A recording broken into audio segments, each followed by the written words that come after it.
శశివర్ణం చతుర్భుజం ప్రసన్నవదనం ధ్యాయేత్ సర్వవిఘ్నోపశాంతయే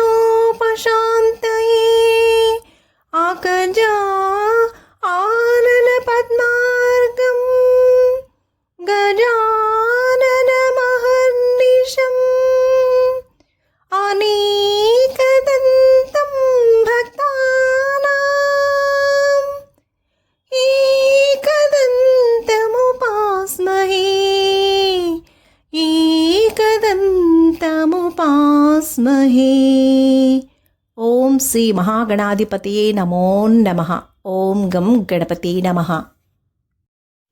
మాసాలలో శ్రవణ మాసం, కార్తీక మాసం, ధనుర్మాసం ఎంత మహిమాన్వితమైనవో అలాగే మాఘమాసం కూడా అంతే విశేషమైనది. శ్రావణంలో లక్ష్మీ అమ్మవారిని, కార్తీకంలో శివకేశవులను, ధనుర్మాసంలో విష్ణుమూర్తిని ఆరాధిస్తాం, అర్చిస్తాం. అలాగే ఈ పవిత్ర మాఘమాసంలో సూర్య ఆరాధన ఎంతో విశేషమైనది. అలాంటి విశేషమైనటువంటి మాఘమాసంలో సూర్యోదయానికి ముందే నిద్రలేచి స్నానం చేసి సూర్యోదయం తర్వాత సూర్యునికి నమస్కారం చేసుకుని అర్ఘ్యమిచ్చి ఆదిత్య హృదయం కానీ లేదా సూర్యుని యొక్క స్తోత్రాలు కానీ శ్లోకాలు కానీ చదివితే, సూర్యుని ఎదురుగా నిలబడి చదివితే ఈ నెల రోజులు కూడా చాలా చాలా మంచిది. కుదరకపోతే కుదిరినన్ని రోజులు వదలకుండా తప్పకుండా చేసి పుణ్య ఫలితాన్ని పొందండి. Welcome back to Anu devotional voice. నేను మీ అను. ఇప్పుడు మాఘమాసంలో వచ్చే పర్వదినాలేంటో తెలుసుకుని దాని తర్వాత మాఘపురాణం యొక్క 1వ అధ్యాయాన్ని పారాయణం చేద్దాం. రండి, విని తరించండి. ఇలాంటి విశేషమైనటువంటి మాఘమాసంలో వచ్చే పర్వదినాలు ఏంటి అంటే, మాఘ పాడ్యము నుండి మొదలుకొని నవమి వరకు శ్యామలాదేవి యొక్క నవరాత్రులు చేసుకోవడం ఎంతో విశేషం. అలాగే మాఘ పంచమిని శ్రీ పంచమి అని అంటారు. ఆ రోజు మాతా సరస్వతీ దేవి ఆవిర్భావం జరిగిన రోజు. అలాగే మాఘ ఆదివారాలు కూడా, అవి 4 వచ్చినా 5 వచ్చినా సరే ఎంతో విశేషమైనటువంటి పర్వదినాలు, రోజులు. అలాగే మాఘ సప్తమిని మనందరం కూడా రథసప్తమిగా సూర్య ఆరాధన చేస్తూ ఉంటాము. మాఘ అష్టమిని భీష్మాష్టమి అని, అలాగే మాఘ ఏకాదశిని భీష్మ ఏకాదశి అని కూడా మనందరం కూడా ఎంతో విశేషంగా పూజలు చేసి పులకిస్తూ ఉంటాం కదా. అలాగే మాఘమాసంలో వచ్చే మరొక మహిమాన్వితమైనటువంటి అద్భుతమైనటువంటి పర్వదినం ఏంటి అంటే మహాశివరాత్రి. తెలుసుకున్నారు కదండి మాఘమాసంలో వచ్చే పర్వదినాలు ఏంటో.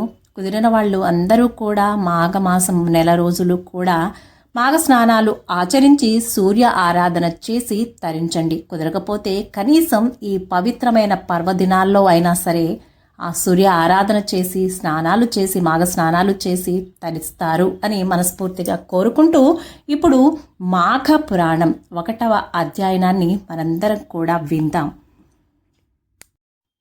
సౌనకాది మహామునులు యజ్ఞము చేయ తలపెట్టుట. భరతభూమి పరమ పవిత్రమైన పుణ్యభూమి. ఇందులో నైమిషారణ్యము సకల పురాణ పురుషులకు, మహాయోగులకు, మహర్షులకు నిలయమైనది. అందు సౌనకాది మహామునులు లోక కళ్యాణార్థము ఒక మహాయజ్ఞము చేయ తలపెట్టారు. మరి మహర్షుల జీవితమంతా మానవ శ్రేయస్సు కొరకే కదా. వారు సర్వసంగ పరిత్యాగులు, నిష్కాములు. లోక కళ్యాణమే వారి లక్ష్యం. తలపెట్టిన మహాయజ్ఞము పరిసమాప్తమగుటకు ఒక పుష్కర కాలము అంటే 12 సంవత్సరాలు పట్టునని నిర్ణయించారు. యజ్ఞము నిర్విఘ్నంగా కొనసాగుటకు నైమిషారణ్యము నందలి గోమతీ నదీ తీరాన్ని యజ్ఞస్థలముగా ఎంచుకొని ఒక శుభముహూర్తాన మహాయజ్ఞమును ప్రారంభించారు. ఆ యజ్ఞమును చూసి తరించవలనని భరతఖండమందలి నలుదిక్కుల నుండి కూడా తపోధనులు ఎందరో వచ్చి యజ్ఞశాల సమీపమున నివాసము ఏర్పరచుకున్నారు. అందులో శతాధిక వృద్ధులు, సకల శాస్త్ర పారంగతులు, కోవిదులు, వేద పండితులు, బ్రహ్మ తేజస్సుతో విరాజిల్లే తపోధనులు, మునికుమారులు ఇత్యాదులెందరో ఉన్నారు. అనుభవశాలురైనటువంటి మునీశ్వరులెందరో తమ తమ శిష్య బృందముతోనూ పరివారముతోనూ తండోపతండాలుగా ఆ యజ్ఞశాలను చేరుకొనిరి. యజ్ఞస్థలము ఋషి పుంగవులతోనూ మహర్షులతోనూ వేదశాస్త్ర మంత్ర కోవిదులతోనూ కిటకిటలాడసాగింది. సకల లోక కళ్యాణార్థమై 12 సంవత్సరములు ఏకదాటిగా సాగు ఆ మహాయజ్ఞమునకు సకల శాస్త్ర పురాణ కోవిదుడు పురాణములు చెప్పుటలో అవపాసన పట్టినటువంటి దిట్టయగు సూత మహర్షి కూడా తన శిష్య బృందంతో వేంచేశాడు. ఆ మహాయజ్ఞ నిర్వహణ కార్యక్రమంలో నిమగ్నమైనాడు.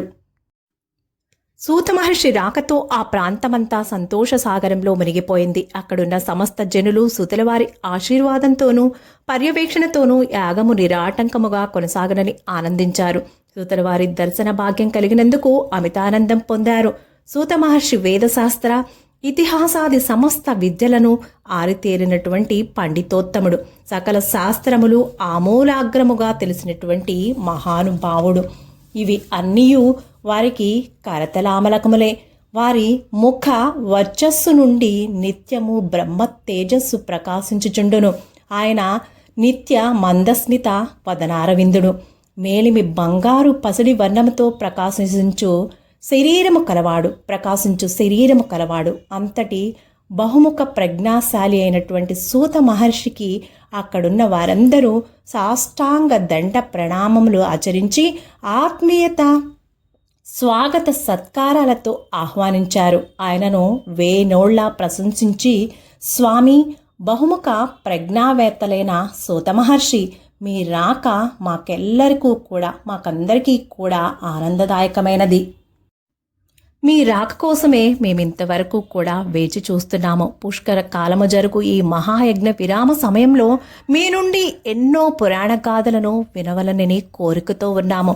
మమ్మలను ఆశీర్వదించి మా అభిష్టం నెరవేర్చండి అని ముని పొంగవులందరూ కూడా ముక్త కంఠంతో ఆ సూత మహామునిని వేడుకున్నారు. సూత మహర్షియు సౌనకాది మునుల కోరికను గ్రహించి, జనులారా, లోక కళ్యాణార్థము ఇంతటి మహాయజ్ఞమును తలపెట్టుట నాకెంతయో ఆనందానుభూతులు కలుగు చేయుచున్నది.